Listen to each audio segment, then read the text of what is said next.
I'm gonna flip Smart. whatever. I do what I want. Hello. I'm sensing a theme. Yeah. My Twitch is not updating, so it looks like we are not live yet, but we are. So it's my iPad's fault. Hey, what's up? Hello, everyone. Hey. We're Roll20. This is it. All of us. Hey, girl. How you doing? Hello. Yeah, so we are here tonight. We are going to introduce ourselves, and we're going to get through some questions, and then you all can start asking more. We'll use some Roll20 updates, and then and show off some really cool things. And yeah, that's it. So I'm Bunny. I'm the community manager. She, her. If you've been here before, you've probably seen me a lot. So Ian is right above me. Ian can go next. Hi, I'm Ian. I'm a full stack developer on the content team. And I tack on the keyboard and make things happen on the site. So do you have like a tacky keyboard, or is it silent? It's pretty... Okay, good. Just checking. Pretty tacka. And then let's go over to Corey. Hi, everybody. Corey Roseman, he, him. I'm the Chief Operating Officer for Roll20. Do a little bit of this, do a little bit of that all over the place to make sure that we deliver the best experience possible to everybody out there. And TK. What up? It's your boy. TK, they, them. I am the customer lifestyle lifecycle specialist. It's a very long title. We're not sure what it means. I like it, although you did call it a death cycle, so man, which was fun. Yeah, but Amber won't let me put that on my W-2s. Rude. Yeah. So let's see. So what do we got today? We got some cool updates from all of us. We have some cool stuff going on. Somebody better show off a pet at the end. Yeah, so we are still raising money for Code 2040, as you can see on the little bar. So please, you can always... There's really cool incentives and stuff, too, where you can actually get, like, token packs that you cannot get anywhere else. You can only get them by donating through Tiltify, which is really cool. But yeah, we've got some cool stuff going on. There is a for any pro users, there is a like 2021 roadmap thread on the forums that I think Eve or Melody are going to be linking in the chat. But yeah, so you can check that out. But Ian, you want to talk about what kind of content team's been up to? Sure. We have had just a ton of releases in the past month. First and foremost, the Roll20 Reserve item, Sorcerer's Sprites, Dragons, and Minions by Hasio. Hopefully I pronounced that right. Maybe I didn't. If I didn't, I'm sorry. It's a bunch of animated sprites, tokens for dragons, dragonborn effects that dragons make. It's super cool. You can make a dance party. It's true. It's shockingly easy to make a dragon dance party using the token pack. So if that's what you're into, go claim it. It's great. Let's see. Other things just released.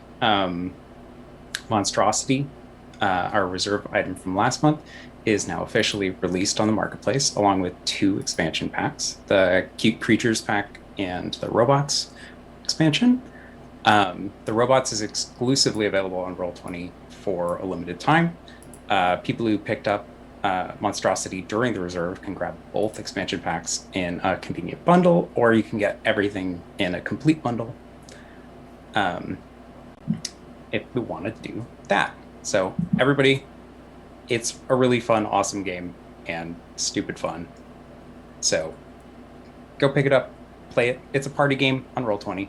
It's the first one to be on Roll20, and it's great. Celebrate PaizoCon.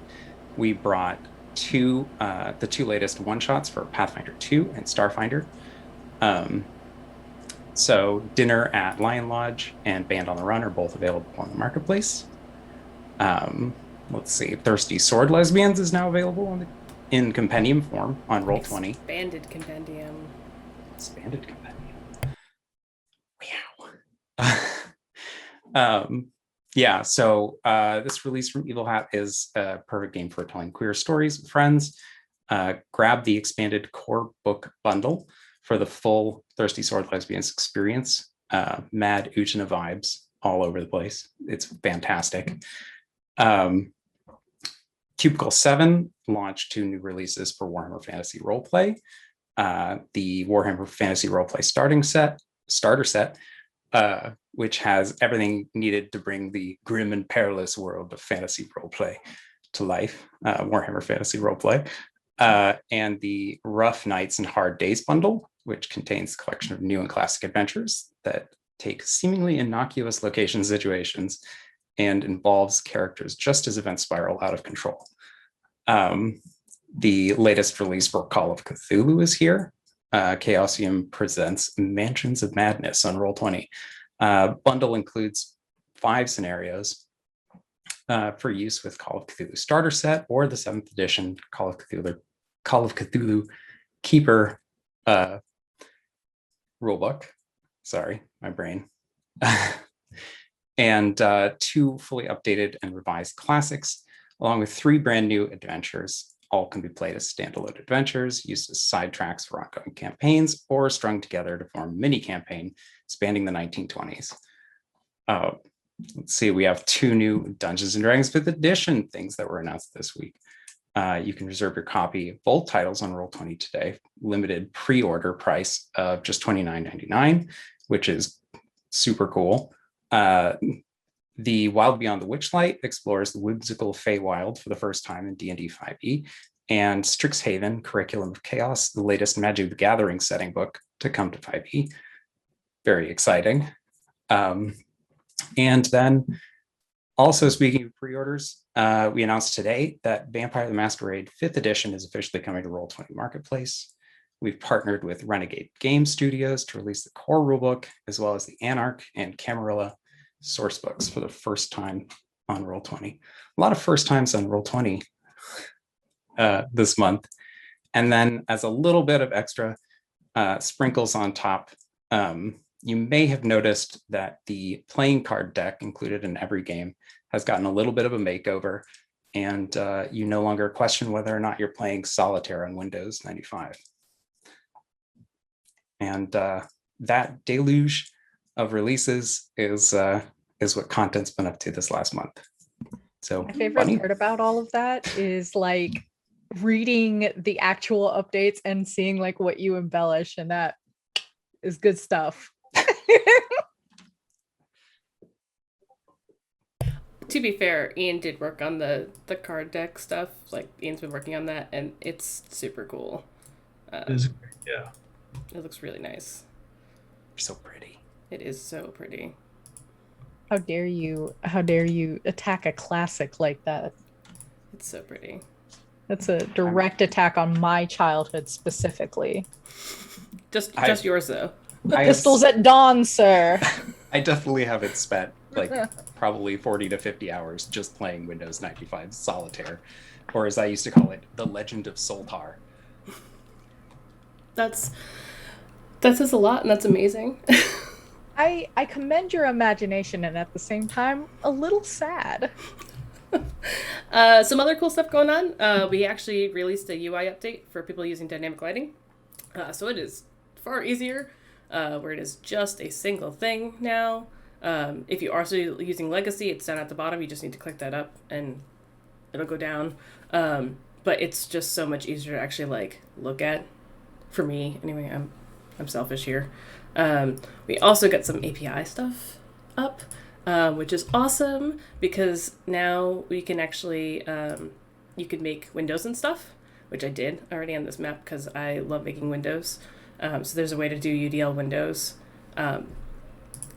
There's a lot of, and then the token mod, the Aaron has like the most popular API token mod, which basically allows you to edit your token in any possible way, just in the chat interface. And we updated it, so there's all new functionality where you can actually move your token bars around and stuff too. But I love APIs are so much fun to mess around with when you get to. I added way too many APIs to this game, so just ignore that. or don't, because then you can go get emojis and put emojis on your tokens, and then look, my little deer is gonna go, I don't know, hit something with a hammer, I guess. That's what you're thinking about. So yeah. I think that's the main stuff that's going on. We have like one last big bug that we've been working on, jagged lines.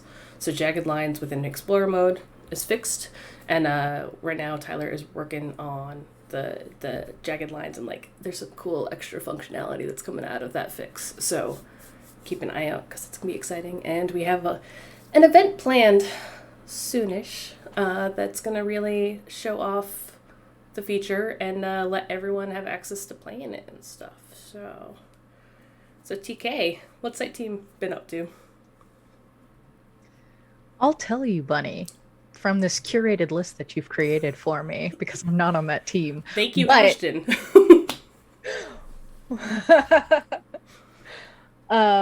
So we have been updating a lot of the campaign details page. That means that we are including a new image uploader and topographical map default. That basically means that whenever you are on your campaign details page, if you don't already have a header either provided by the game or you have not uploaded one yourself, you no longer have that weird gray box that makes you feel bad about not putting something there. Now you can kind of like, you can really personalize it and kind of make it your own. But if you don't want to put in a header or anything like that, it's not going to look like you're like severely missing out or anything. We sorted your welcome page by your next scheduled games rather than the last game that you just happened to accidentally walk into, which means that you'll always be up to date on which of your games are going to be there. You don't have to go 3 or 4 pages down to find the game that you're playing tomorrow just because you were messing around in a game that you have scheduled for a month from now and you want to drop some lighting stuff in there. Yeah. So we, July 1st, we are increasing prices on all new subscriptions for the first time since 2012. The monthly price for Plus will go from $4.99 to $5.99. That's $1. And the annual Plus subscription goes from $49.99 to $59.99. That is $10. Pro subscriptions will also increase by $1 from $9.99 to $10.99. Annual Pro subscriptions go from $99.99 to $109.99. Free accounts, free account experience, unchanged. There's nothing is being moved from those and put behind a paywall or anything like that. However, if you are a current subscriber, all accounts that are subscribed before July 1st, 2021 are locked in. They're essentially grandfathered in at their current price for the next 2 years. That means that if you are already subscribed right now, or you are subscribed by the beginning of July, your price does not change. Now, if your if your subscription does lapse, you'll become a new subscriber. But if you are a person who has been subscribed pre-payment change, you're going to be grandfathered in. You're going to be paying the original price for the next 2 years. That's like our thank you for all of you for sticking with us and things like that. And basically just supporting us through like a lot of really wild changes that we've had here. Thanks. Changing your payment method, if you're changing from card to card or something like that, also doesn't change it. But you can find out more. There's a whole blog about it. I'm going to stop talking about it because frankly, I'm not qualified. And I'm making everyone uncomfortable. So I'm just going to let everybody know we're having planned maintenance on June 30th from 11 p.m. Pacific time to 3 a.m. Pacific time. So make sure that you subscribe before then to lock your subscription plan in place. That's what Site's been up to. And now Corey gets to talk about the mobile team stuff, which is super cool. Thanks, Bunny. So for mobile, the Pro beta is still underway. If you're a Roll20 Pro user, you can download the app, to view and use your 5th edition character sheets and join us as we continue to build the best experience possible on mobile. We're currently looking to work. We're still working on some bug fixes and some UI improvements based on the feedback from you, our users, and the community. As a reminder, you can always check out our product board to see the latest and greatest developments. That is a link I believe we're going to share out there, portal.productboard.com/roll20. Hopefully that link will be shared out there on the stream so you can all get to that. If you haven't heard about Roll20 Mobile, here's some basic info. We're working on an app to manage your Roll20 character sheets via your mobile device. Right now, it's only compatible with D&D 5th edition by Roll20, and it's really being built with players first. It's not built to be a mobile virtual tabletop. Instead, it's really focused on character sheet integration. And for many of you out there, it's something that can be used as we all start to go back in person for those games.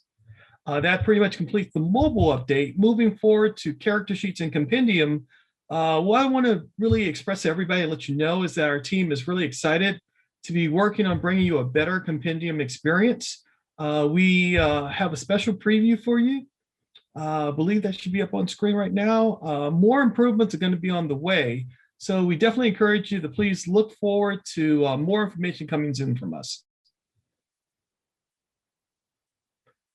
And yes, I'm scrolling fast through this on purpose, but I'm so excited.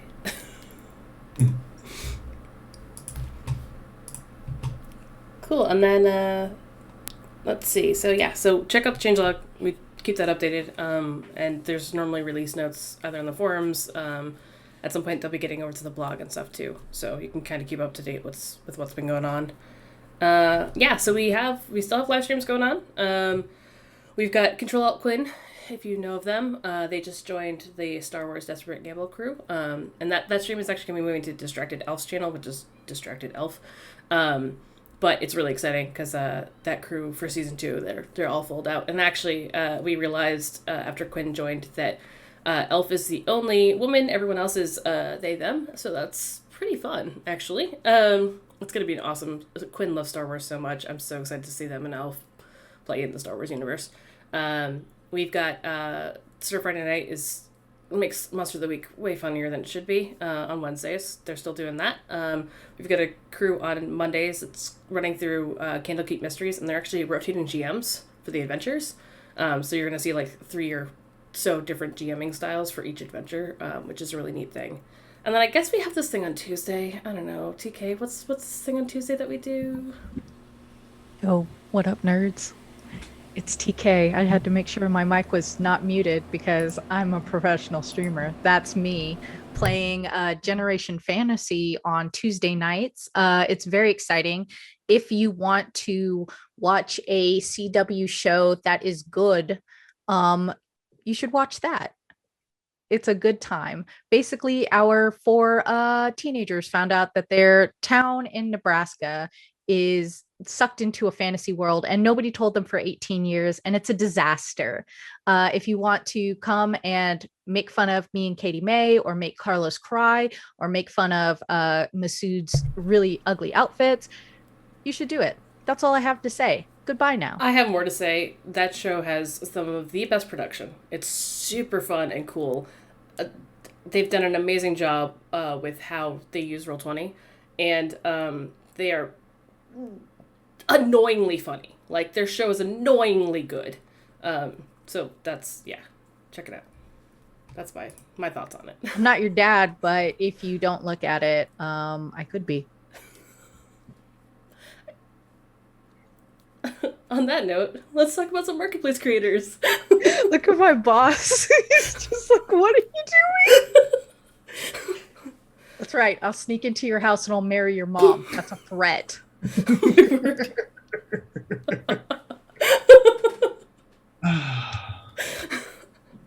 These are very productive streams. So TK, talk about some marketplace creators. Ian, if you want to jump in too. I mean, we should not let TK talk. Okay. I forgot that I had more stuff to talk about. Ian, how about you take a few of them? That's a smart Oh, idea. Lord. Marketplace creators. Throat. So let's see. The Fae Fair from RNW. It's a whimsical single-session standalone adventure designed for 5th edition D&D. It has unique hand-drawn art style and quirky storytelling. It's a bite-sized one-shot that's fun and unlike anything else that you've seen on the Roll20 Marketplace. It really is extremely charming. I've taken a look at it, and it is cute as all heck. And aggressively pink in the best way. I'd say that's on brand for us. So yeah, very, very on brand for Roll20. Let's see. Dynamic Dynamite, Fortified Cathedral. It's a collection of maps from Gabriel Pickard that features dynamically lit versions of his Fortified Cathedral maps, including 4 large stories plus a basement and roof ready to explore. Each floor is presented on both furnished and unfurnished version to use as you like. I've used a lot of Dynamic Dynamite maps in the past for the game that I run, and they are really well made. A lot of care goes into the dynamic lighting, and just they look great. Table Clutter, Pack 6 by Forgotten Adventurers is a delicious collection of nearly 500 breads, fruits, and vegetables ready to adorn surfaces of your maps. For fans of making your party hungry, use this. I'm always a fan of throwing food into everything. It spices up the game. Winding Cove Graveyard by No. Miscellaneous Maps is a pleasant graveyard built around a small forest inlet with a road crossing the gap. It comes with both modern, if run down, versions, as well as fantasy appropriate dirt road versions, as well as variants featuring magical circles, glowing stones, and fireflies. Creatures, Mad Farm by Renflower Grapex. I'm going to hope that I pronounced that correctly. Is for folks tired of meeting heroes and villains who are looking for weirdos instead. Featuring dogs, cats, geese, roosters, chickens, scarecrows, rabbits, cows, as well as some mad versions for a fun farm environment. It pairs with the Creatures Mad Farm Bordered Tokens pack. I just saw Mad Farm? I What's just that? saw one of their maps, and it's like a town hall, like dance floor thing. It was really cute. Oh, well, if it's a dance floor, of course. And I was able to share it on Instagram using a T-Rex and a frog dancing together. So like, it wins. Incredible. Yes. Where's that? I want to see it. It's on Instagram. Yeah. This community roundtable's theme is dance parties. Yeah. See, dance parties are great. Cool. Fetch me the Instagram. Thanks, Ian. Sorry, I'm. You know where to find finding it. No, I'm busy. So there's some cool character sheet stuff that's kind of happened.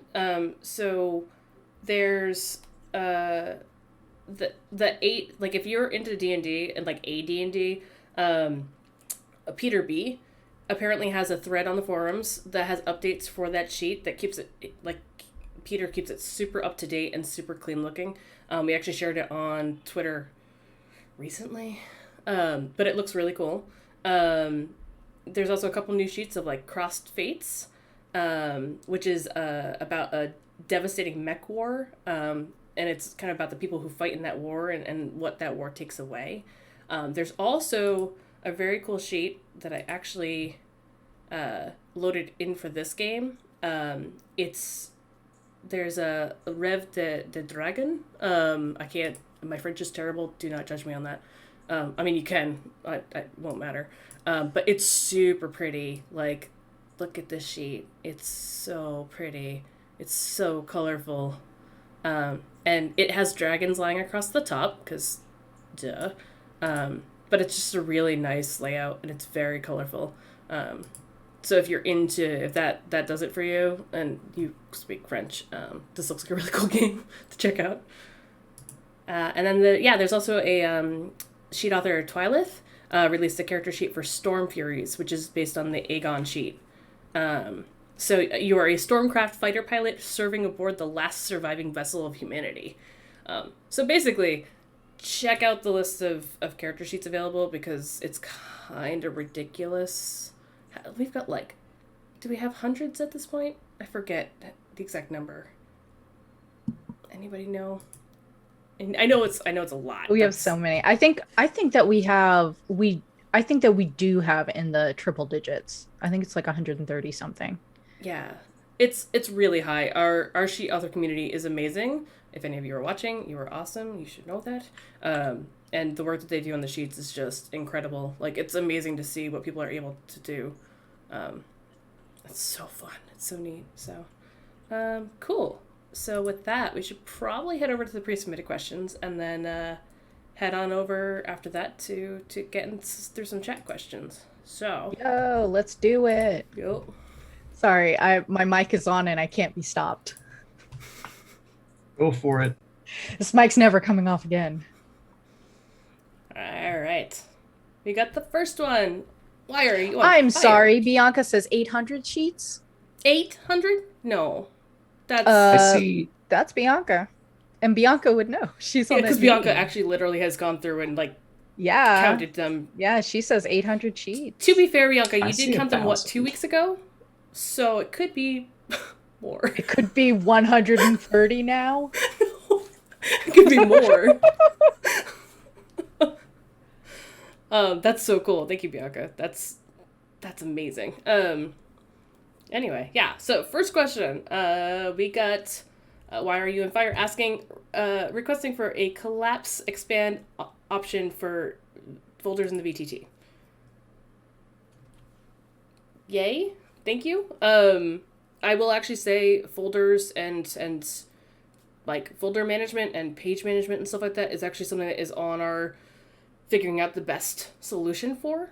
So please send those suggestions over to the suggestions forum. If there's already a suggestion there, please put in your use case and your info and exactly what you're looking for, because that helps the team make the decisions on what solution we implement and which one we try. So please do that. Ian, I'm going to ask you this. Since October of last year, popped-out windows have not reopened in Chrome. Is there any fix being worked on? Keith Curtis would like to know. Well, Keith Curtis, I believe we are investigating this report. We really do appreciate reports like this, and we'll let you know as soon as we have more information. But investigation is ongoing, and nobody is ignoring this. Hey, TK. Jaeger is saying, Yes. data use. Images and battle maps are taking up way too much space. Jaeger needs more MB. Okay.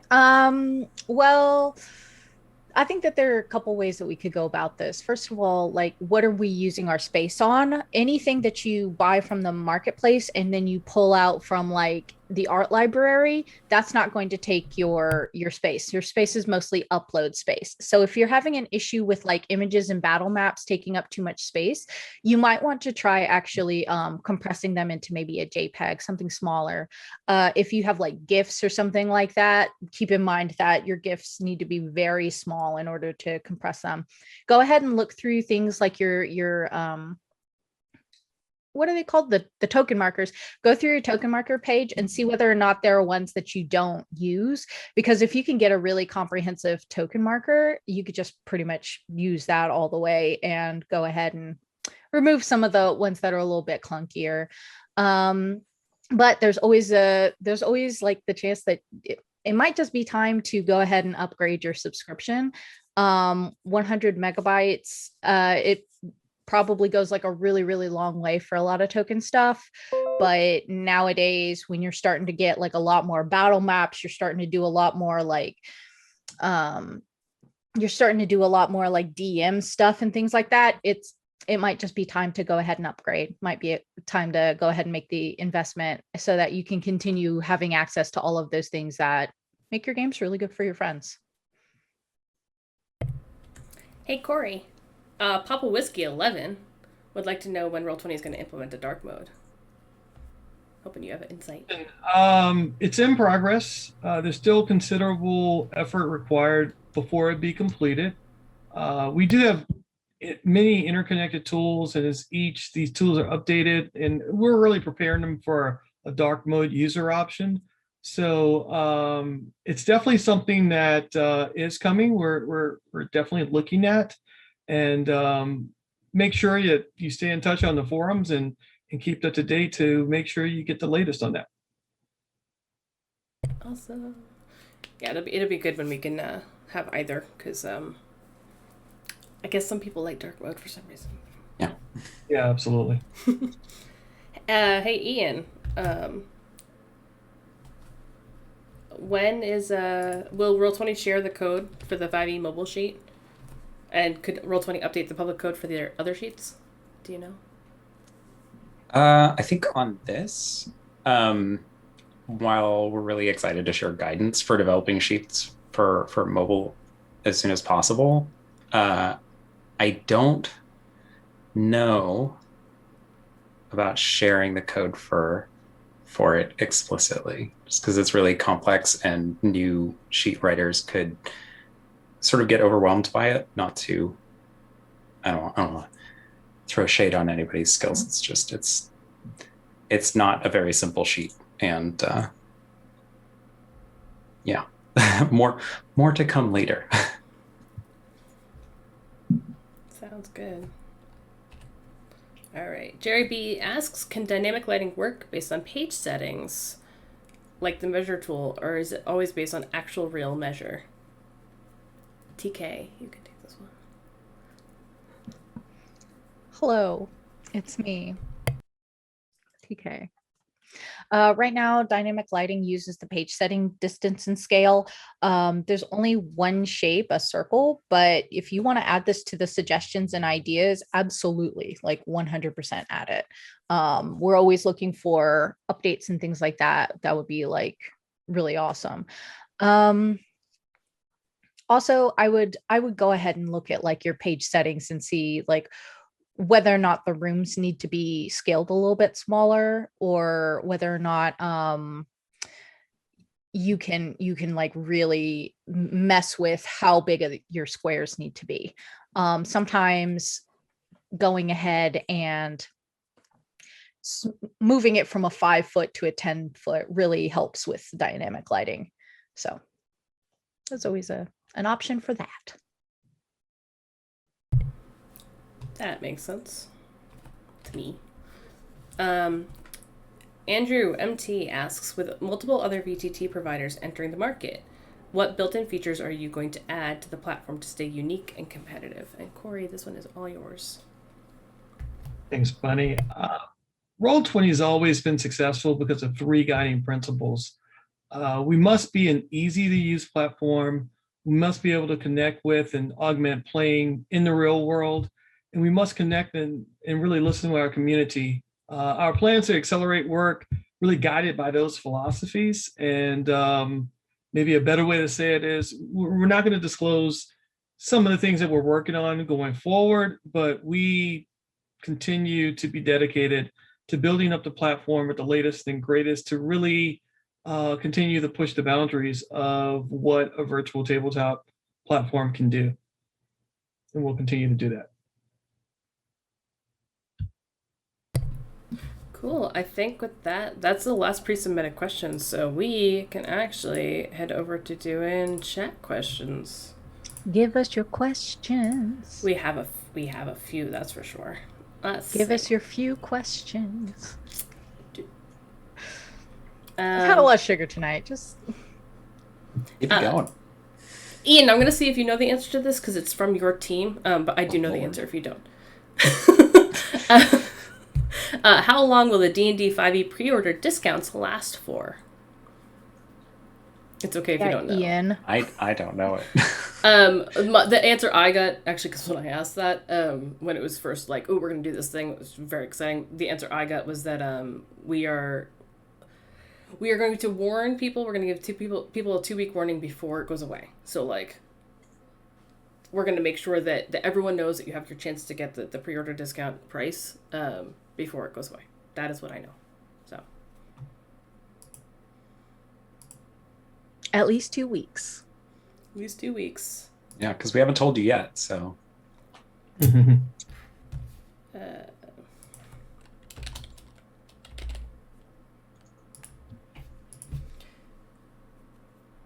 and some of these questions, we're gonna skip to one question as we try to get some answers for some of these. But I would like everyone to answer.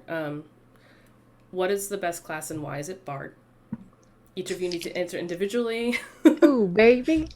First of all, yes, of course it's Bard. Second of all, it's Bard with a Thief multi-class once you get to level 3. Sorry. the best class is Wizard because it's Wizard. What? What did you say, Wizard? Yes, it is. Okay. It is Wizard. It's been Wizard in every edition of Dungeons and Dragons, Look at this nerd. and it always will be. He's a dev. Why don't you we take have your to 2 hit forgive points him. and get out of here? Corey, what are your thoughts? I'm just gonna go with Paladin, but that's me, and I won't hold it against anybody else for any other reason. That fits Yeah. for you. It's a very Paladin response. Okay, Wizard. Hey, D4s, as far as hit dice go, I think they're the best caltrips. Yeah, they are. And they will kill you outright if you step on one because you have like 1 hit point. It's very accurate. Just- You don't need you don't need hit points when you can control time. Did Yeah, you but see? what point do you get to control time? No, That's like a level Cobalt. 8 No, spell. Cobalt Press has a time subclass for Wizard. A timekeeper subclass for Wizard. I think that Waldmar also has a Because I think it's in Deep Magic has it. I think. Chronergy. When I made Chrono- Jaleesa's birthday present, I made her into Chronology. Timekeeper Wizard, Beastmaster Ranger combo, and that's how I found it.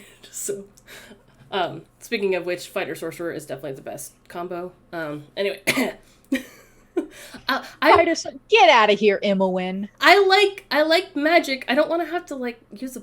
I love books. I don't want to have to use a book for magic. I want to just be able to like, set things on fire or walk across water. Yeah, whatever. take Like, your 4 spells and leave. Yeah, that's fine. That's why I need a sword too. So just so chat knows, we don't have anyone that is actively working with the licensing stuff with us. So I'm trying to track down those answers for some of the stuff about Paizo answers specifically, just so you all know. So I did see a question about LDL versus UDL. Why the upcoming only old games will have access to LDL and all newly made games will have access to just UDL, and it's kind of a sneaky end run. So right now, all games have access to UDL and LDL. New games, old games, the UI has changed, and there was an unexpected glitch, I guess, that for some reason this was unexpected, where it showed the legacy light. For anyone who had Legacy set up in their games already, it showed Legacy light is off, even though it was on. So people that were running Legacy had to go in and switch it so it looked correct to what was happening. That way it actually would continue to work. I'm not sure why that happened, but I know that was a thing. But right now, we are going to warn people before you cannot access LDL for new games. That is not a thing that's happening at this moment. We are going to warn you when that happens. Because as a reminder, dynamic lighting, this is going to be what's going to be happening. It's like most people are using the new dynamic lighting. And this was before the UI switch. I'm really excited because we've had a lot of things happen. Again, jagged lines, I believe, is the last major bug. If you're having bugs, please report them. You can put them on the forums with screenshots or whatever's going on, because we want to make sure that we're doing the best experience possible. We're looking into min specs right now of what machines will kind of work best for dynamic lighting versus LDL and stuff, because that way we want to make sure that we have as much information as we can to give you all, for those of you who are still using Legacy, to make sure that you have all of the information before Legacy does go away. So I don't know. It's another thing to keep in mind. We have what's known as LDL for the existing games, because obviously we wanted to give people that have games that already are running in place, we want to save them the ability to have to redo anything or cause any disruption with existing games. But really what we know is UDL, that is dynamic lighting going forward. That is our dynamic lighting. And that's why for the new game, so there's no end around going on. We've put a lot of work and updated to make dynamic lighting the best possible and the best it's ever been on Roll20. But we wanted to make sure that for those folks that already had games going that used the old system or the old ways of getting dynamic lighting set up, that those games would be able to continue to run and move forward. Thank you. Let's see. Looks like we got some answers for things. Anyone else want to read questions from Slack? Or is it all me?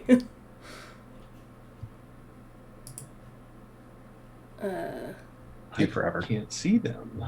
Alright, they're in the roundtable. So, Starfinder, will Horizons of the Vast AP be out on Roll20?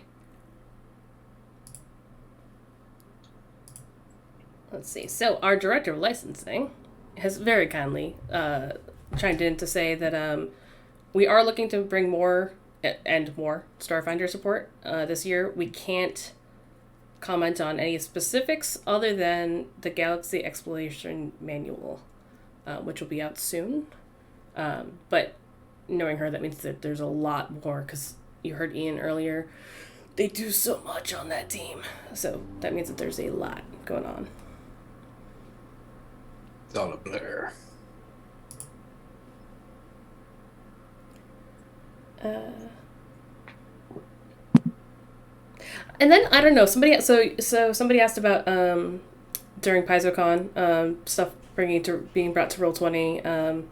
I don't know, like more Pathfinder APs as well.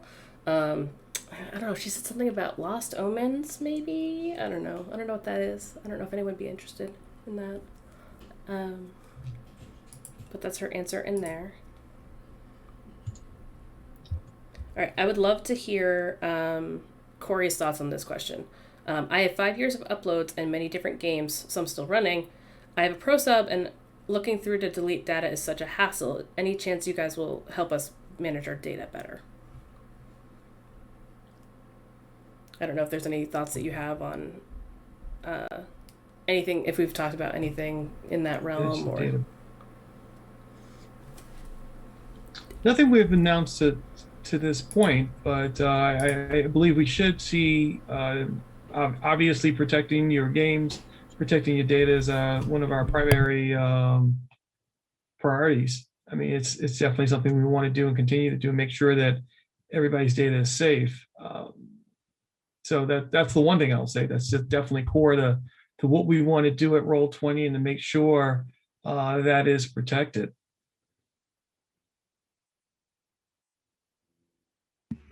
Yeah. Let me just say, I may have missed part of the question. It's okay. What they're asking about is their like upload, like storage, their storage, because they have like a lot of different games and stuff. And the Pro Sub allows you to have a decent amount of storage, but it can be kind of hard to go through and be like, ugh, how do I sort what I want to keep and what I don't? And is there a chance that we can manage that a little bit better? I'm taking notes on a lot of these like really good suggestions, because I love that one a lot. And I think that's something that needs to go to maybe the site team or the VTT team. Just it should go in the suggestions forum. Oh yeah, with exactly suggestions forums first, but yeah, with exactly what you want and your ideas on how to, like, feel free to put your ideas of how to implement it or how you would like to have it happen, because like knowing the solution you want and also getting your ideas about how it might interact and how you might be able to use it, both of those things are very helpful. So yeah.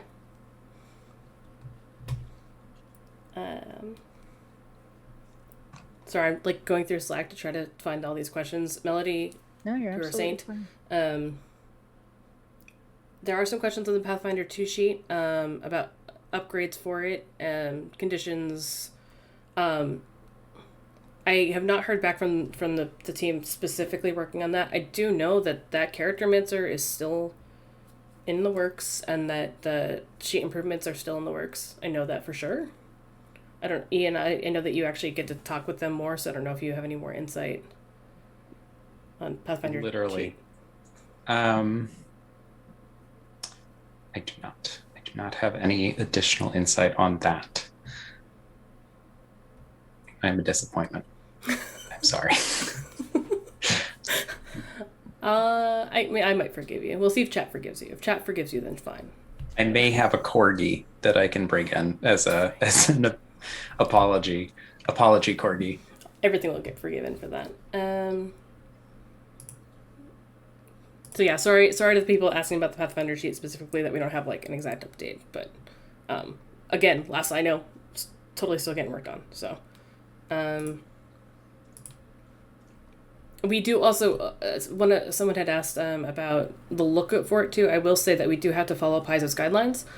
So however they need the sheet, they have to approve how the sheet looks. So I do know that is a thing because we want to make sure that we're doing right by our publishing partners. Like that is their product. We want to make sure that we're presenting it the way that they are down with. So if you have specific requests on how you want the sheet to look, that may be more of a telling Paizo that you want a specific thing. And then tell us. That works. So question, are tokens without vision and not controlled by the GM supposed to be dim and transparent when not in bright light? Is that... Whoever asked that, if you could follow up with Melody and just say whether or not you mean like from the GM point of view? Is this the GM point of view? Is this a player point of view? Like, I'm not sure... I mean, either way, it sounds like you might want to actually submit a support request to the Help Center to get clarification. But, yeah, I'm not quite sure. That sounds like they're on the GM layer, but... But, yeah, if you have a follow-up of exactly what's happening and you want to ask, please feel free.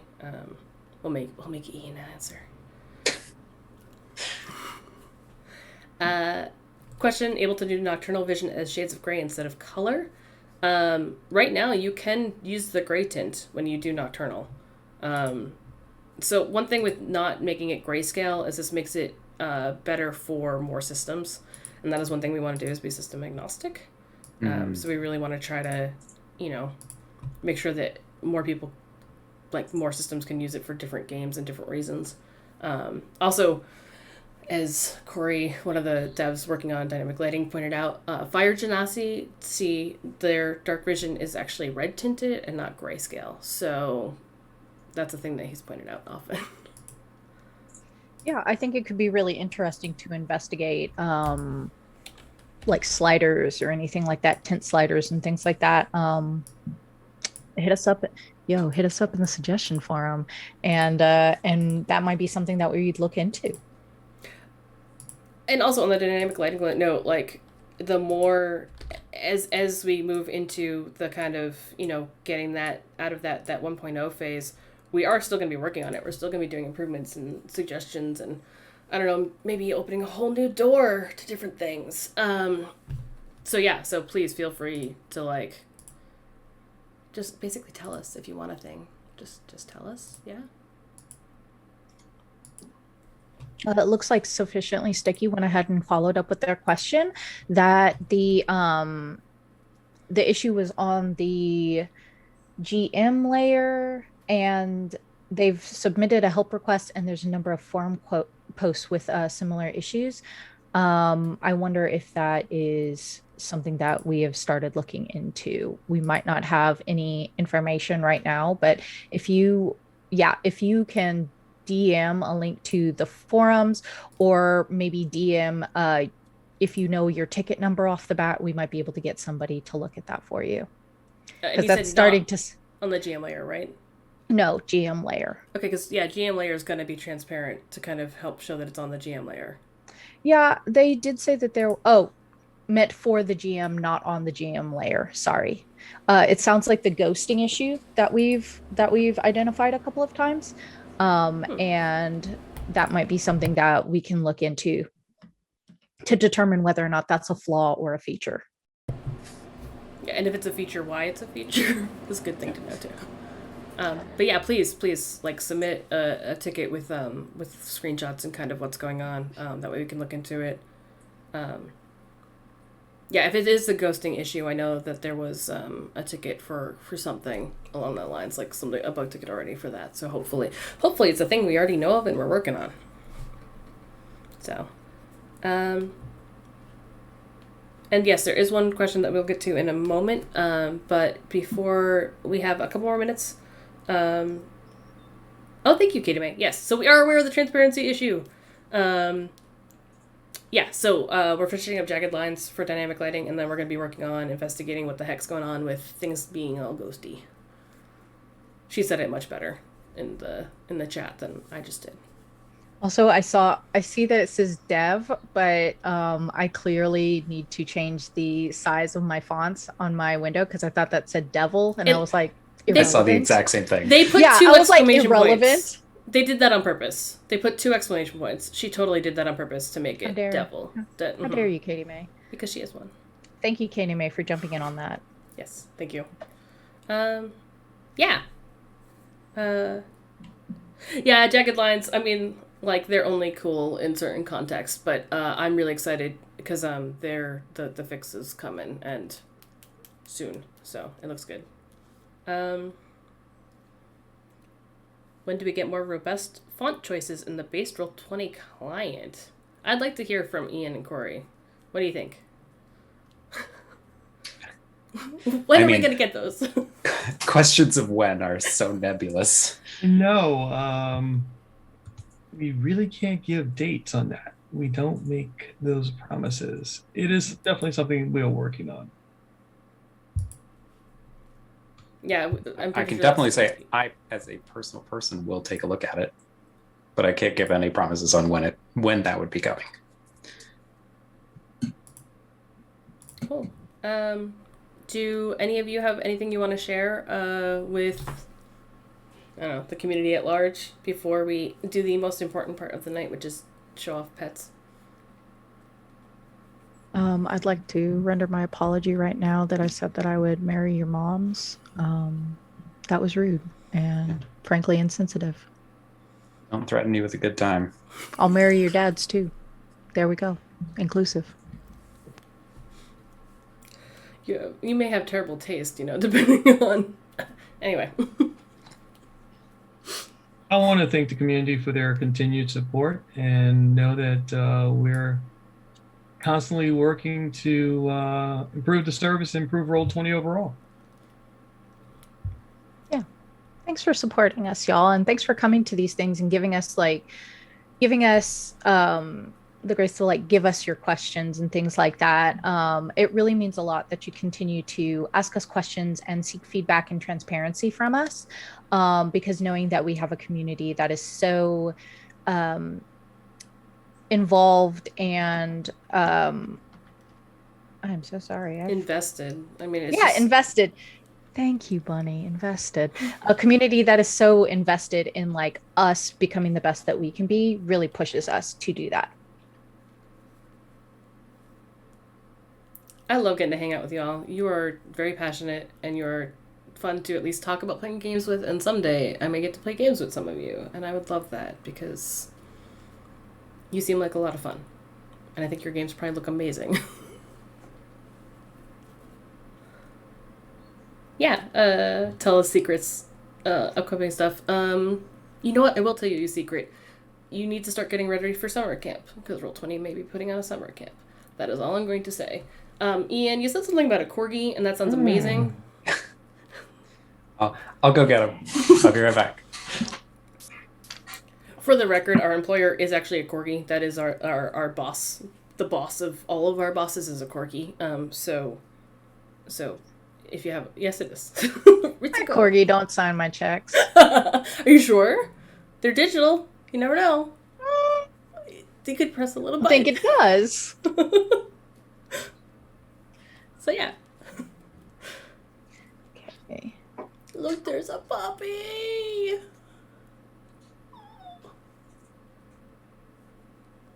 Mono Cricket, I don't know the answer to this question, but I'm sure that Ian might. Ian, do you know anything about new character sheet updates? They know roll templates is on a different system. Is it being looked at, and what are the chances we might be able to inject different roll templates like the default one apart from the drop-down character sheet? Do you happen to know anything about that? I do not. If that's not on the suggestions form, that sounds like a really good thing to flesh out on there, because that sounds, I'm very intrigued by what you're saying. 100%. I know we are looking into different ways to expand roll templates, but I can't give any details or promises. So there, Corgi. Can you hold the Corgi up again? Maybe I should move you on OBS. Oh, look at the baby! So Corgi love, please, yes. But seriously, That's a delicious looking corgi. Mm-hmm. Apparently I think so too. Thank you all so much for coming out. We are holding these every month, so please keep an eye out for when the links come back up. We're going to be doing a thread tomorrow on Twitter with some of the highlights from this and some of the team updates and stuff, so keep an eye out for that in case you missed something or you want to see this. And this will be going up on YouTube at some point within the next week as well, so you can always go back and watch your favorite bits or look at Ian's corgi, who's super cute. So thank you all so much. Have a good Thursday night.